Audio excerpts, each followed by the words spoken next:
The business of college sports, as you knew it, is over. In its place, a high-stakes, high-revenue game where performance off the field matters more than ever. That's where ADC Partners comes in. We help athletic departments navigate this new era, boosting revenue, unlocking value, and building smarter strategies. From naming rights and stadium financing to multimedia rights and sales training, ADC has done it all at every level. Looking to win off the field? Then turn to ADC Partners, your trusted college sports business partner. For more information, visit adcpartners.com. Hey, this is John Cunningham, Athletics Director at the University of Cincinnati, and this is the Sports Business Conversations podcast from ADC Partners.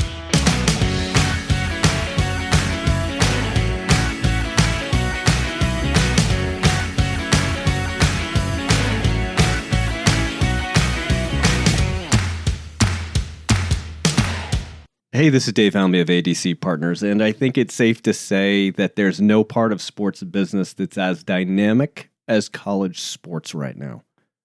Well, that's the polite way of saying it anyway. There's a bunch of other expressions that can be applied, and frankly, often are. But think about it. I mean, conference realignment, NIL, transfer portal, House versus NCAA decision, private equity investments.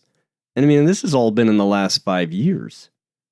Now, sitting in the eye of this particular hurricane is this episode's guest, John Cunningham, the athletics director for the University of Cincinnati Bearcats. Since joining the Bearcats in December 2019, John has seen it all. COVID, moved to the Big 12, launching NIL programs. I mean, and that's literally just scratching the surface. In our conversation, we talk about John's journey from being a Nebraska Cornhusker fan as a kid to sitting in the big chair at the University of Cincinnati's athletic department. We also dive into his recent decision to move multimedia rights back in-house, what's behind the success of that decision, his view on the role of private equity in college sports, the importance of mentorship, and much, much more. It's a fascinating, wide-ranging discussion with someone who is helping shape the future of college sports. So I hope you enjoy my conversation with John Cunningham, Athletics Director for the University of Cincinnati Bearcats. John, you grew up in Nebraska as a Cornhuskers fan. So let's begin by talking about that fandom and how the affinity for that program that kind of led you to maybe where your future career would go. Was there a specific moment when you thought, oh, man, I need to be attached to this or associated with this or involved in this with some way? Was there something that happened along the line that made you think that? I don't know if there was a specific moment, but you nailed it when you said, I mean, that was my world. I mean, in terms of being a part of the Nebraska Cornhusker fan base and everything that is around being a part of living in Lincoln, Nebraska it was my world as a young person. The sea of red going to the game.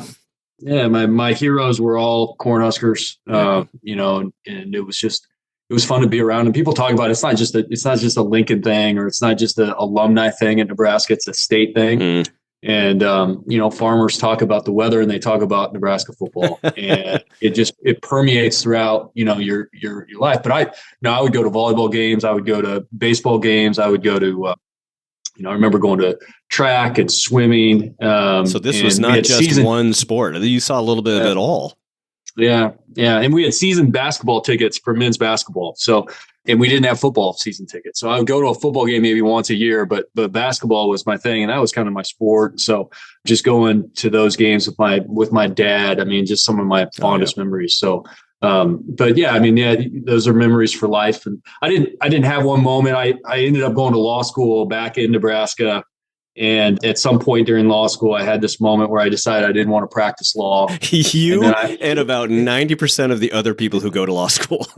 There's no question. So I always say I had my George Costanza moment where I called my then fiance and I said, "Hey, I don't want to be a lawyer." And she said, "How are you going to pay for your loans?" And I said, "I don't know. I like sports. Yeah. Maybe I could go into sports." And so I just but it was part of my life. And so it's kind of a natural fit that my love of college athletics and what it can do for a community Yeah, and I just felt what it could do. I knew how important it could be, and the passion behind it, and so I just always believed in it. I think so that's what you're interesting to from the standpoint of Nebraska as well. It was such a central part of community that program played there. It really does just get embedded into who you are because it's a connecting thread to everybody in the community.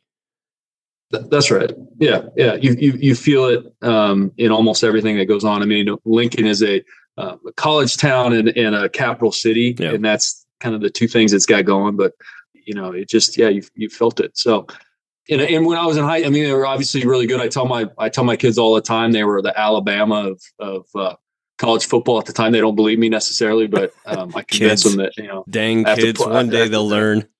yeah. But I think they won 3 national championships in my 4 years of high school. Yeah. And just had that incredible run and just a rallying cry for everybody in that state and a point of pride. And it still is. And they'll be back soon and be great again. And it's something special. And the volleyball thing, that piece is something special too, where it's not just about football. It really isn't. And so I saw what, a community could get really behind any program, any sport, women's sports, and really support it in a cool way. Now, your whole career has been in and around college athletics. I mean, you started as in compliance at the University of Maryland, and you had stops at TCU, Syracuse, Boise State, and Minnesota before you took the big chair over in Cincinnati. So with all that experience, I'm wondering what you feel like are the things that you learned about being an AD that maybe you had some misconceptions about before you sat in the big chair. You'd been in the departments, first time in the big chair. Was the I didn't realize it was going to be quite like this, despite all that experience that you had? Boy, I give a lot of credit to Mark Coyle, who was the AD that I was with for 8 years prior to this job, because I did feel like I understood what it was going to be. Now, when you sit in the chair, the feelings are just amplified. Some of the things you have to deal with, there's no escaping, sort of the decisions that you have to make, and you have to live with those decisions and those types of things. So I think maybe it's the amplification of those feelings. Everything's a little heightened. I knew what to expect, and that I'll always remember that, because I was put in a lot of positions and around a lot of the same decisions that I make every day previous. And I was just around it and was able to kind of watch and observe and kind of develop my own way of doing it. Can you talk a little bit about your relationship with Mark Coyle and the role he's played in your career? Because you two have had a lot of stops together. And my sense is he's been a bit of a mentor to you, maybe provide a little bit of guidance along the way. So can you talk about the importance of that relationship and the importance of mentoring in particular as you think about college athletics? Everybody needs somebody in their life that elevates them and believes in them and pushes them. And so I think that was definitely Mark. Yeah. Well, hopefully that can happen for you. Yeah. But for me, it was in Boise when I got there. I got to Boise State a few months before Mark came on board as the brand new athletic director. It was his first athletic director job. And, I remember a conversation where he asked me what I wanted to do. And I think it was one of the first times I said out loud, I want to be an athletic director at the FBS level. And his comment was, okay, I'm going to help you get there. And a lot of people say that, but they don't follow through. Yeah. And he was just one of those people in my life that was intentional about helping me develop and giving me a little bit more, seeing what I could do a little bit more, and then just helping me get to this chair. So yeah, I think that's really it. I think, and then I've tried to now give back in the same way to people and mentor those that we have on our staff. And I always say, if you call me and say, could I talk 20 minutes about your work, I'm always going to say yes. I'll find a time to do it, because I think that's really important too. You bring up an interesting point too, though, because I think there's a lot of people out there who are willing to help, but the follow through part of it is sometimes challenging, and people are busy and they get lost in their own worlds, both in work and family and personal lives and all those kinds of things. Do you think it's important for people to pursue mentors? Is it like a two-way street there, and like the mentor willing to give of themselves, but also the mentee being forthright about what they want from that mentor? Or, how does that equation work in your mind? I actually think it's better when it just happens more naturally, organically. I think sometimes you can try to push those relationships or try to really structure it. I don't think it has to be. There has to be a bond there. Yeah. There has to be a friendship of some kind, or a relationship of some kind. You got to find the right people. And it's always about trust, right? It's about trust and belief and those types of things. And so I think you got to let it kind of develop more naturally than that. Now, you arrived at Cincinnati at a time laughing because, you got there and college sports as we knew it stopped being college sports as we knew it. There were a series of seismic changes to college athletics that you sort of had the front seat at. You led the move from the American to the Big 12, so conference realignment is something that's under your belt. You helped launch Impact, the Bearcats NIL organization, so you've been, in the chair as NIL has become front and center to everything. Universities are not typically known for loving change, big change, and you've certainly been around for a lot of it. So as you think about the way that you managed this dynamic period with your campus leadership, what are some of the skills that you bring to the table that you think have helped in that regard? Because I think every college administrator in the world is looking at college sports right now going like, oh my God, I don't really know. It's impossible to deal with all this change. So how do you do it, John? How do you do it? I think you have to almost start with COVID. Yeah. And that I forgot 5-6 months after I took the job. And so I think that almost there's probably a story to be written about how that led to the massive changes that we had. I think everybody saw for a long time that things were getting a little bit off tilt and we're probably going to change at some time. Do you think it would have happened without COVID? Do you think all the things that we're seeing in college sports right now, if we didn't have that seismic moment in its own right? I don't know. I think it really, as I've thought about it, it probably allowed people to kind of rewrite it a little bit because you had to during COVID. We didn't sell a ticket in football or basketball for a whole year. Yes, you remember the cardboard cutouts of human beings, and I always was freaked out by that. I just thought it was the weirdest thing. Little dystopian. Yeah, very dystopian. But I think because of that craziness, it probably led to just rethinking the whole approach to college athletics. And then you had a series of court cases that just kind of built on top of each other that just kind of broke the dam open a little bit to say, okay, we've got to rethink this. But how do you do it? I've developed this term. It's not my term, but it's used for other things. But just radically accept the situation as it is at the moment that it is. And I think no use shaking your fist at the sky.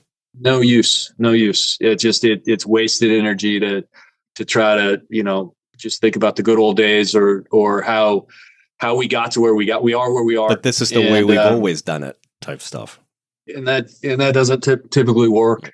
So I think we are where we are. We've got to try to make it as good as it can be, and it's gonna be rocky. If you've taken something that's been one way for 120 years, and then kind of flip it on top of its head and flip it around, and I just think it's gonna be difficult and rocky, and we've got to figure it out. It's too good to fail. It's too good. College athletics is too important. We talked about the impact it can have on our community. Yeah. It's just, and the product itself, all the stuff around it is frankly a mess right now. And I don't think I'm going too far to say that. No, I don't think you are. when the TV goes on and you're sitting in the stands and the product on the field or the court is as good as it's ever been, and people love to watch it, and it means something, and people are still passionate about it. So that hasn't gone away or faded at all.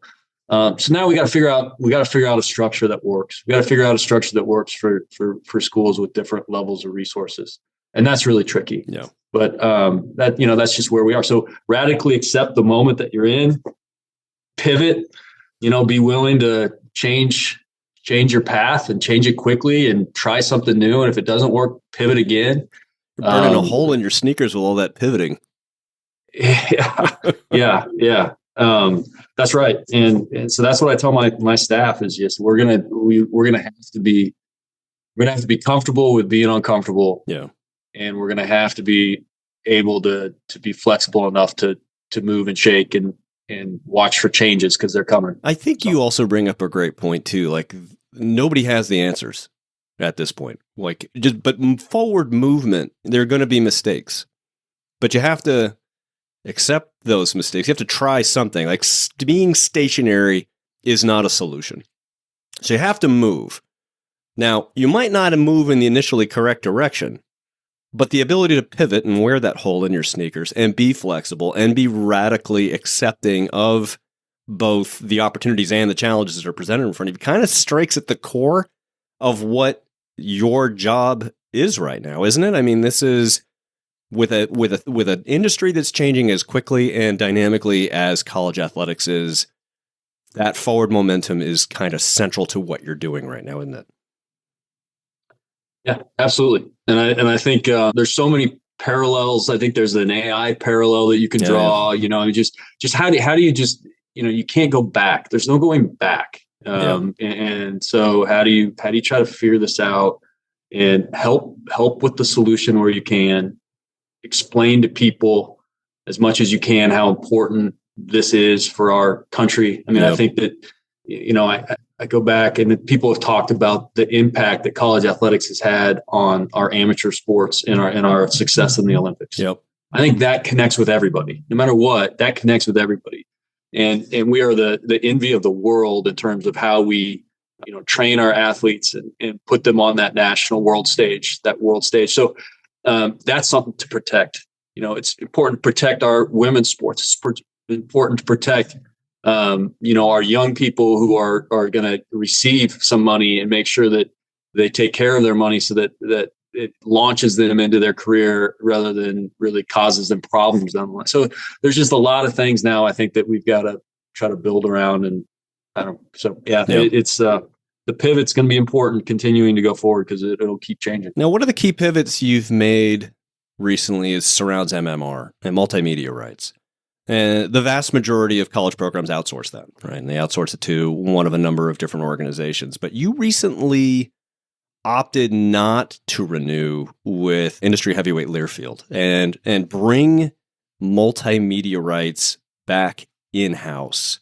So what was the opportunity you saw, and how did that decision come about? Because most of your peers are, the multimedia rights companies write a pretty big check and it's guaranteed revenue, so became very comfortable. So you pivoted. Can you talk a little bit about the thought that went behind that moment, the decision to take those rights back in-house? Sure. We obviously went to market. We had an opportunity to do that. And so anytime this is a big piece of our revenue. Yeah. And so we wanted to shop it. We wanted to look around, see what was out there. Yeah. Learfield had been a tremendous partner, not a good partner, a tremendous partner for Cincinnati for a long time. And so, clearly we were going to work with them and talk to them a lot. We did throughout the process. I give them a lot of credit for working with us and presenting something that made a lot of sense. But at the end of the day, we just felt like because of the way the world was, we had to look for opportunities for separation. And, I thought it was important to try to control our own destiny a little bit. And there seemed to be this window to bring this in-house, operate it ourselves. It was about alignment as much as it was about finances, but certainly there was a margin that we were giving up by being with Learfield that I thought we could eliminate that margin. And then I think it was about really, like I said, about alignment and about, in this new world of NIL, making sure that NIL worked with your sponsorship, worked with your fundraising, worked with your campus to really maximize what we could do. So it always felt like when we were with Learfield, just like anything else, it's allocation of resources. And so we were placed into a certain level of allocation of resources, but that was against our direct competition. Yeah. And it never felt like we could separate ourselves from our competition. And bringing it in-house, was one opportunity where we could, again, kind of control our own destiny and we could go as far as we could go without any limitations on us, perceived or real, and we could really attack it. So that's what we decided to do. It's been a lot of work. It's been a startup for us. Yeah. In this market for us, doesn't make sense for everybody. It doesn't. But for us in this market, in a pro market that's kind of used to people controlling their own sponsorship dollars and sponsorship, it made sense at this time to do it. You bring up a really interesting point, and I want to tease it out a little bit, right? You said that it's not right for everybody. So what were the qualities in your department that you saw that said, you know what, this is, okay, we haven't done this a while. We haven't owned this revenue stream for a while, but I see this at the University of Cincinnati that makes me believe that we're in the right place at the right time to reintegrate those rights inside the department. What were the things that you saw? I've always felt like Cincinnati is it's obviously in the Big 12, it's in a Power 5 conference, but we operate very succinctly. Like we're not, it's not such a large organization that you can't bob and weave and move together. Mm-hmm. And so I felt like if we found the right GM to oversee it and we brought in the right people, that we could really integrate it into everything that we did. And so I felt like that was important. We didn't need to outsource it in the sense that we could really be one unit and operate together. And then I felt like we had the right legal support, because you got to have a lot of legal support to do all the contracts. And I felt like that was in place. And so we needed to make sure that was the case. There's that lawyer in you talking. Yeah, you always got to have that. Yeah, try to get away from lawyers. Now all I do all day is get on calls with lawyers. Talk to lawyers. Yeah. But so I felt like the HR piece was there. I think we could hire and fire and do all those things that you need to do and bonus people appropriately. All of that was kind of in place. Where sometimes that's more difficult in other places, but it seemed to be something that we could do at Cincinnati. So that was one. And then the other thing is, you have local deals, and you have national deals. Right. And I didn't feel like our national number was that high. And so again, we weren't being placed into some of these big national deals to where if we left, we were going to just lose all of those national accounts. We had to have a national sales strategy, which we've had, and it's kind of been an open to business strategy, and have a lot of different people now acting as agents for us. Mm-hmm. But the percentage of our national deals was not so high that if we went away from Learfield, we were going to lose that national presence. Right. So, the national deals tend to focus on those sort of blue chip, the Michigans and the Alabamas and things like that. Correct. It's just kind of how they're lumped together and bucketed and sold. And so again, we kind of understood that we were in that zone where we could focus in on all of the Fortune 500 companies and all of the local companies that we have here in this pro market that, again, is very used to sponsorship. And so we could just really focus on that. So it helps that you're in a top 20 media market in the U.S. too. I mean, some colleges and universities, they're a bit far flung from like a major media center. So I'm assuming that access to large companies, media spends and things like that probably helps as well, doesn't it? It does. Yeah. And we had so much potential that was just, I felt like we had a lot of growth potential, and it's kind of proven itself out in the first couple of years. So in the first year. So that's been something that we focused on. Well, let's talk about that first year, right? Because you've been operating under this in-house model now for about a year. And recently almost completed the first full football season under it. So, what have the early returns been like for you and the department? Have they met expectations? Where have the successes been, and where do you feel like needs to be built further? Exceeded expectations financially. I mean, we're 2.5x up and all those good things, and have looked at, we thought we set a pretty high bar, and we've exceeded that already in terms of our budget. And so, and we see a lot of growth too. We see a lot of new clients. A large percentage of our dollars are coming from new groups and entities that we hadn't worked with in the past. So all of it's really financially gone really well. Obviously, it's a startup, so you're always going to have some hiccups here and there. And so, but give a lot of credit to Ryan Holmes, who took over. He was with the Bengals for 14 years and took over our multimedia rights operation, and hired great people underneath him. It's always about people. Yeah. And he hired some great people and retained some people and all those good things. And then we had a consultant that we worked very closely with named Ray DeWeese. And Ray was just, remarkable and kind of helping us, and still helps us. And we call him all the time, and he's helped us kind of navigate. Former Learfielder himself.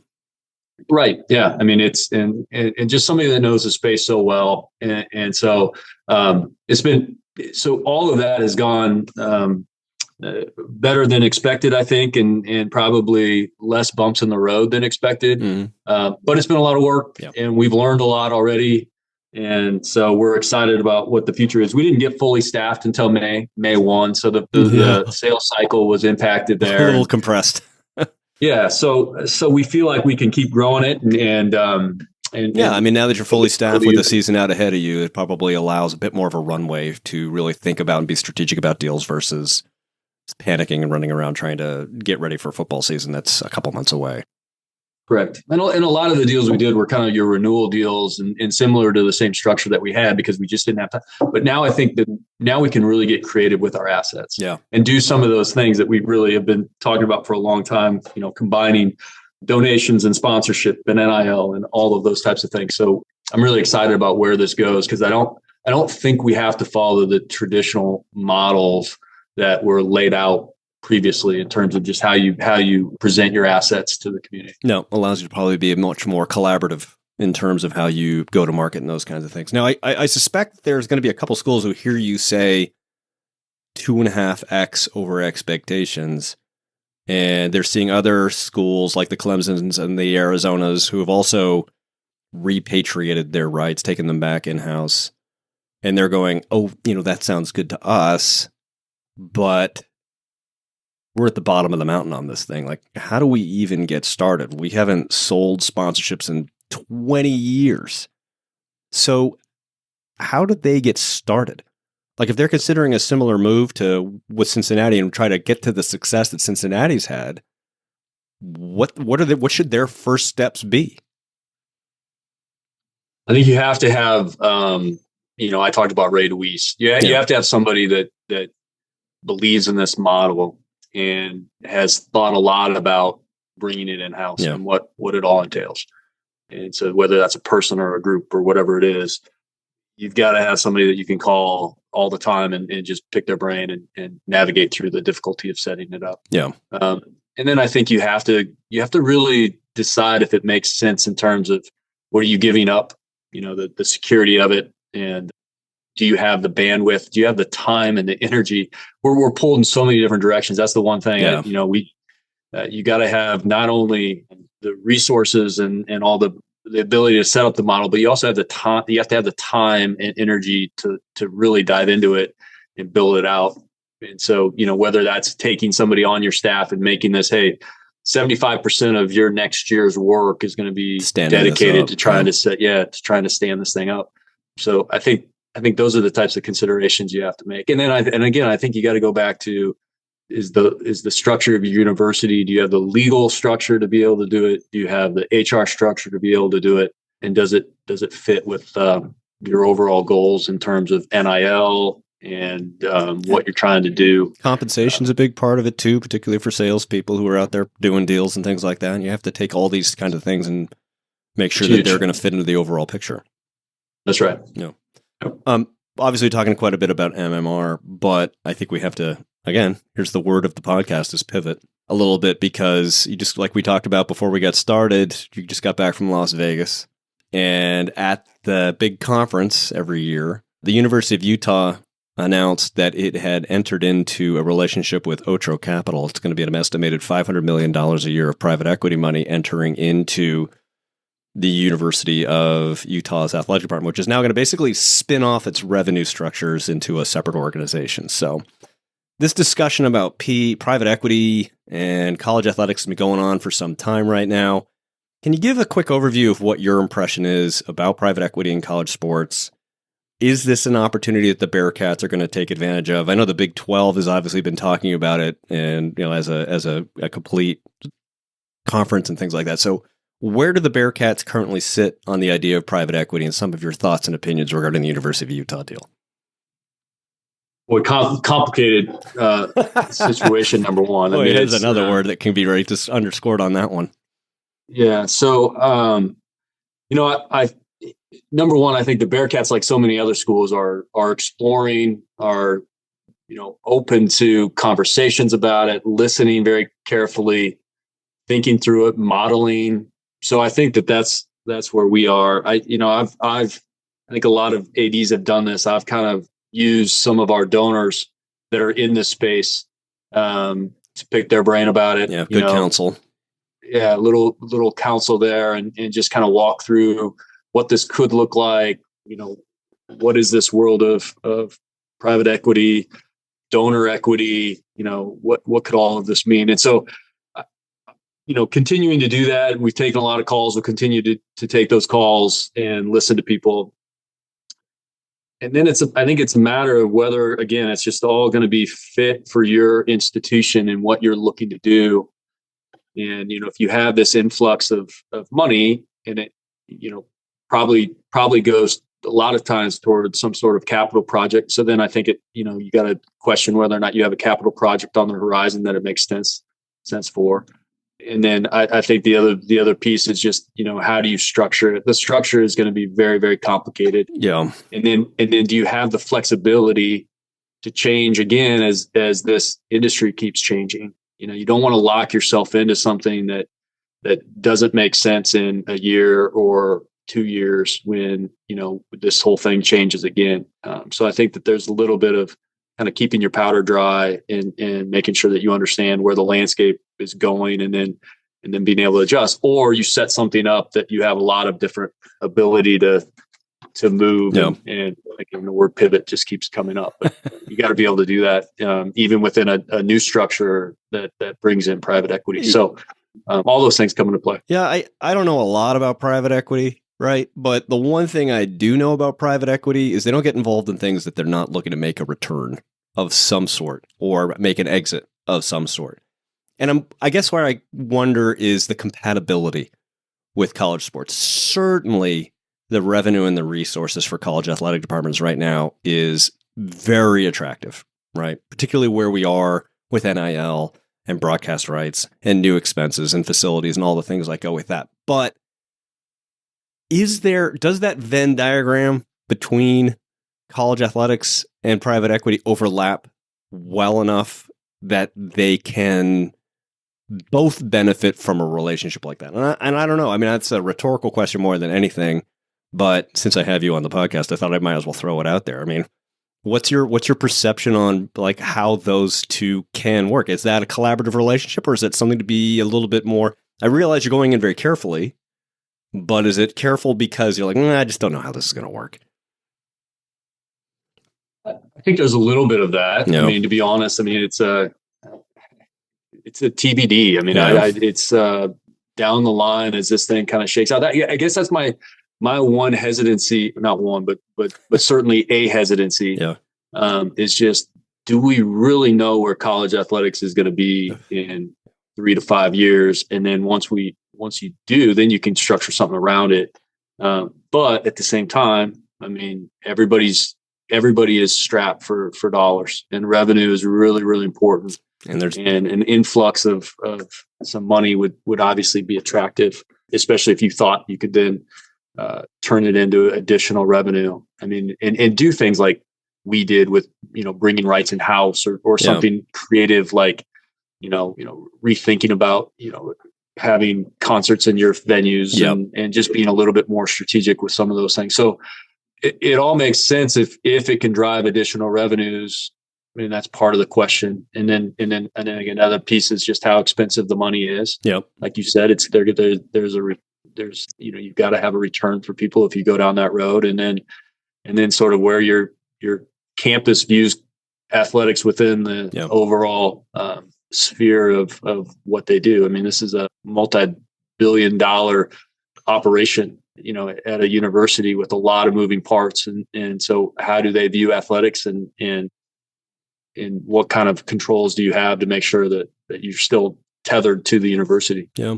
I mean, college sports, as we've been talking, and as we get ready to wrap up here, like we talked about, I mean, it's evolving quickly. And evolving is even the wrong word, because evolving intimates time. I mean, this is a revolution inside college sports. Things are changing quickly. And the word professionalization gets thrown around a ton, right? College athletic departments need to professionalize and use pro sports as their model. With that in mind, And as we wrap up, I'm wondering how important it is, or if it's important, to protect the things that make college sports special when there's so much pressure to change the way college sports is delivered. I guess the concern is that, like, do you become just then a minor league to professional sports, more specifically, and lose the things that, like you talked about, when we go back to the idea of being in Lincoln, Nebraska, and just having it be part of that community that makes people rally around and take pride in and things like that. Does professionalization mean losing that specialness, or is it just a matter of figuring out how to make them coexist? I think it's the latter. I think it's how you make them coexist. Yeah. And because like I said, you have to accept where the money is. Yeah. And you have to accept that it's already, we have a settlement and a cap, and this money's being distributed by campuses to your student athletes for purposes of securing their name, image, and likeness rights and all those things. So I think it's how it all fits together.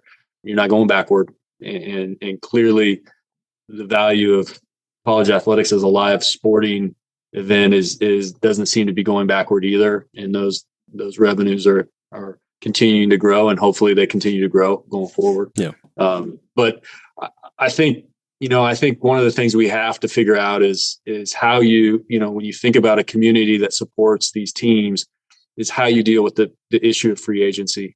In order to have any connection to a team, to have free agency every year, every semester is something that we have to figure out. And that's, whatever that, that's working with the student athletes themselves and having them more involved. And, we got to figure that out. I think that's a piece. We talk so much about the money, but we don't talk about the transfer. The transfer piece has to be something that we address, because that's what I hear more from fans about, the fact that they don't recognize the team year to year than I do about the money, if that makes any sense. Yeah, absolutely. So I don't know if I don't have the solution right now, but we've got to figure out how we create a little bit of stickiness, because it's not good for young people to transfer 4 times. It doesn't make sense. It doesn't make sense with the model of being a college student and getting a degree from an institution. It doesn't make sense from the standpoint of having an alumni base and a university to always go back to and utilize down the stretch. If you've been to 4 schools, where do you go? Where's your home? Right. And I go back to Nebraska, and I'll end by going back to Nebraska. I remember some of those student athletes that went through Nebraska, and they always had a place back in Lincoln or Omaha that would open doors to them from a business standpoint. How can we help? And no matter what they did, they could lease for 10 years. And if they came back to Lincoln or Omaha or somewhere else, they were a known commodity, and it opened doors. And that's one of the great things about college athletics. And so if we allow free transfer, unlimited, and agents involved in that free agency, we're losing a little bit of that. So I don't know. I don't have the solution yet, but I think we worry too much about the money and not enough about the free agency piece. John Cunningham, he is the athletic director for the University of Cincinnati. John, I appreciate the time. Before I let you go, though, I'm going to put you in the lightning round. Got you a bunch of... Oh, okay. Well, that was confident. We got a bunch of questions. You don't know what's about to hit you, so should we just do this? I don't have a choice. No, you really let's don't. Go. I mean, you could just end the call, but I'm not sure that your competitive streak would be able to allow you to do that. All right, here we go. John Cunningham in the lightning round. You once famously brought a round of drinks for Cincinnati fans after a big Crosstown Classic win against Xavier. Do you recall what the final bar tab was? $250, I think, something like that. Well, you got off easy, Cunningham. I know. That could have been a lot worse. All right. It was, yeah. All right, you Cincy Lights. What's That's our beer of choice. So okay. That's how we did it. All right, you spent some time in athletic departments in Minnesota and Syracuse. Were you just purposefully avoiding warm climates at that point? My wife's from Southern Louisiana. Oh God! And so she's been through a lot going to those cold spots. I told her when we moved to Syracuse, I'd never moved anywhere colder than Syracuse, and then we ended up going to Minneapolis, which is all right. So follow-up question: what was the coldest moment, Minnesota or Syracuse? Minnesota. Traveling with men's basketball at Minnesota in February. On like a Tuesday night, you play Michigan State, you fly home, and you get off the plane in February at 3 a.m. in the morning, and you wait on the tarmac for your bags to come out of the plane. I can't even Yeah, imagine. it's the worst experience of my life. So that is and then you bone finally get your chilling bag, cold. bone chilling. You finally get your bag. You go to your car, which is an absolute ice cube, Icebox. and then you got to scrape your car. Do you have to plug and in the you're radiator tired. at that point too? I mean, is it? Well, yeah, a lot of cars don't get out of there. Yeah, Yeah, they're stuck so for sure. All right. they're stuck, and then so you're tired and you're absolutely freezing cold, and it's that those moments were And you know you're coming home to an angry wife from Southern Louisiana who's going, "What have you done?" That's right. All right. You have a law degree from Nebraska. How long before beginning a law career, did you go, yeah, this just is not for me? I was in my second year of law school, Okay. and I just decided I didn't know if I wanted to go work in a law firm every day. Yeah. Felt like everybody that walked through the door was angry, so I decided I didn't want to do it. Now I still witness some anger around these parts. So okay, fair enough. Totally avoid it. All right. We probably need to discuss the Cincinnati penchant for putting chili on spaghetti. Is that an acquired taste?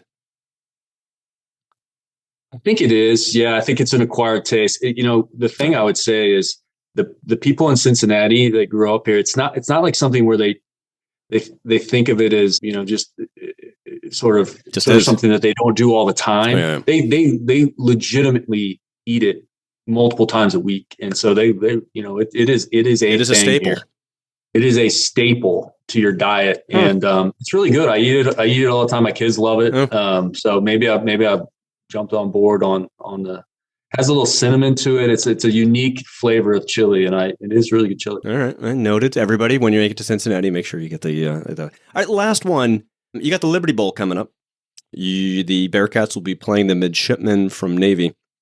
I have two kids who went to the Naval Academy, so I kind of feel like we're ending this at a bit of odds with one another. Do you have a score prediction? I don't do score predictions, but I'll tell you, we'll have a lot of respect for Navy, obviously. Yeah. They had a great year, and those guys are such unique individuals to do what they do and then to play college athletics on top of it. So tremendous amount of respect. And I know that our staff is working hard to try to figure out how to stop that run game and all those things, because it is the 85 yards of passing. Yeah. But I think they passed a little bit more this year. It's a challenge to go against them in a bowl game for sure. But it'll be fun.